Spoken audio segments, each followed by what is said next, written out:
This connection through suffering is brought about more forcefully in the underlying assumptions of the trip, the need to quote-unquote do without in order to encounter both nature and the past. All such reenactments enable this type of logic merely by leaving creature comforts behind, but each trip actually goes beyond and characterizes their uniqueness in other ways, right? So paddling large, awkward boats like the voyageurs did, following the longer, harder, original route like the voyageurs did, foregoing modern food for pemmican and wild game, not kidding. And the end result, however, for these trips is an intimacy with the nation that comes from such hardships, right? The more we can reenact and the more we can mimic their experience, the closer we will feel to their experience, the closer we will know what they were encountering and what they sort of meant to the nation. At the end of his trip, Donaldson remarks, when Voltaire scornfully dismissed Canada as a few acres of snow, he displayed the ignorance of strangers who see this country from afar, but not through the eye. Our beautiful country is best appreciated from a vehicle with the appropriate spiritual bona fides, a canoe. It is a land that bestows a bounty on those fortunate few who take up a personal pilgrimage in search of wholeness.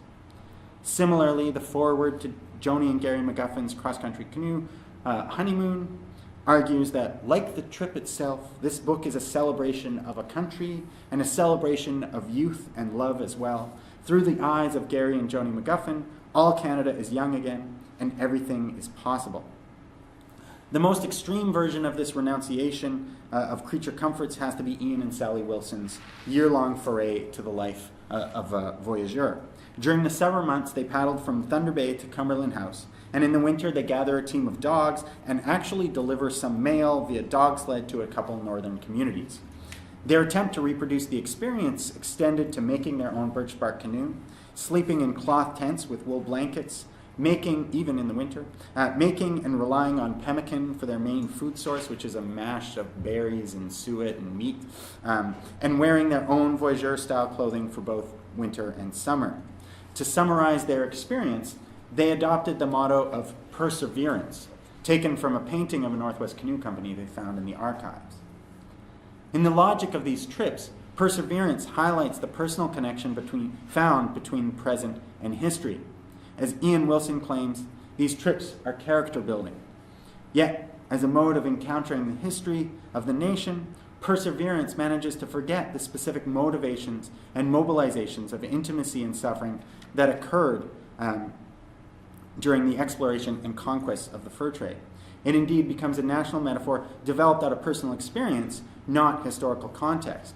Travelers imagine that through their embrace of the challenge of wilderness, they understand more completely the experience of nation building, thus eliminating the specific histories and power relations that produce the nations. And one of the easiest ones to kind of point to here is the actual sort of place of voyageurs in the fur trade, right? The travel documents that these people are following, these reenactments are following, are written by what we would call the bourgeois, or the company men. These are clerks, these are the governors, the head traders, who, for the most part, don't actually paddle. They sit in the middle of the canoe and they are paddled around. The voyageurs are Métis, they're First Nations, they're poor landless, land renters from the Quebec Valley. And in fact, we have no historical record of their experience. Carolyn Podruchny at York has done a wonderful book on the voyageur experience. And she essentially starts off by saying this is the hardest history to ever write because we have one letter from a voyageur, one letter written home that essentially says, I miss you, I wish I could be there with you. Everything else has to be implied from the kinds of experiences that we're told about, the routes that we go through, and the material history that we have. So in fact, the voyageur experience that is being reenacted is infused very much with a very significant power differential between the bourgeois and the paddlers, and that gets remarked upon sometimes. They dress sometimes they dress like the bourgeois, they dress like the voyageur, or they sing the voyageur songs instead of the English songs, stuff like that. But it doesn't get recognized in that actually changes the fundamental association of how we consider this to be nation-building experience, right? And so what I think happens here is that suffering becomes a kind of underlying logic for these reenactments to the type of national community being established.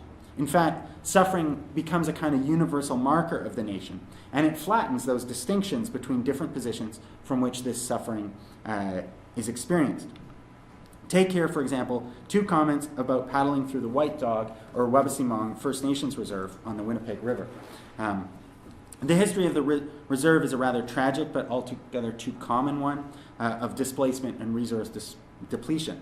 This is the White Dog Falls hydro dam. It was built in 1959, and it flooded much of the traditional land of the Wabaseemoong, forcing them to move 5 miles upstream.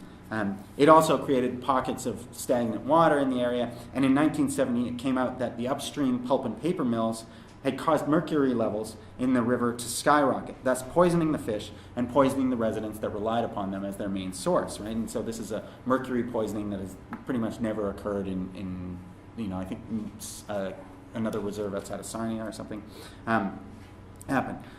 Paddling through the area many years later, Joni McGuffin reflects on this environmental tragedy and concludes, maybe the most frightening part of all this is the realization that chemical poisoning can happen in anyone's backyard, irrespective of color, race, or religion. On a different trip, Max Finkelstein remarks about the same thing. As a child growing up on fish caught on the Rideau River, also like the Winnipeg, transformed into a series of long lakes by dams, I shuddered to think of the concentration of deadly mercury in my fatty tissues. Could this explain a lot of my behavior? Of course, as we all know, this is not a matter of random pollution. The universality of such a threat is itself a myth, and the institutional structures of colonialism have unequally distributed risk to Aboriginal communities. While the Walkerton tragedy shows that it is clearly not only First Nations communities that are at risk of waterborne illness, the whimsical parallels of Finkelstein and McGuffin are relatively unfounded. The only other community to experience the same exposure to mercury in Ontario was in fact another First Nations community. Even today across Canada, more than 90 reserves are without potable tap water. Many years after the Saskatchewan emergency forced this onto the federal governments and prompted a number of initiatives. So what can we make of all this? I want to kind of conclude here by saying 2 things. The first is a relatively, I think, simple point about how the embodiment of history is a strategy used by the pedagogical narrative, right? By personalizing this and making concrete this kind of historical narrative, it brings us closer to the nation in some ways. As such, by consuming history through recreational activities, we are meant to alleviate that anxiety of the pedagogical nation. To borrow the phrase from Wendy Brown, the nation in these experiences is presented as having an ontological naturalness, and we are hard-pressed to think outside of it. The second point I want to make is about how this embodiment of the national narratives is strengthened by the reliance upon suffering as a connection between past and present. In many ways, trauma and suffering are a quick switch between the private and the public, one which has increased in its authority over the past 3 decades. In his description of the role of trauma in modern life, what he calls the pathological public sphere, which I think we've been experiencing over and over again in Toronto with our mayor's antics, Mark Seltzer argues that this trauma is a moment in which the public and private sphere are collapsed, a switch between individual and collective public and private ordering of things, that we kind of work through a personal experience of the public sphere, and we very much personalize these, and it allows for a depoliticization of a different level. Being part of the collective, we are asked to feel the pain of history, but yet we are not advised to its specificity. The switch between body and body politic leaves specifically behind the question of politics. Particularly in this case of the voyageur reenactments, we are not asked to think about the different experiences of suffering that are on the table. Given that the tales of fur trade suffering were written by white men, what does it mean to follow these steps in order to encounter the past? What does it mean when the Canadian nation, a nation still involved in egregious acts of colonial control, is presented as having a history of trauma? To be responsible in our telling of history, then, we must be conscious of these differences and attempt to produce an understanding of the conditions that led to the unequal distribution of trauma in the colonial nation, not one that kind of blankets out and parses them out for all members of the nation to experience. So I'm going to end it there.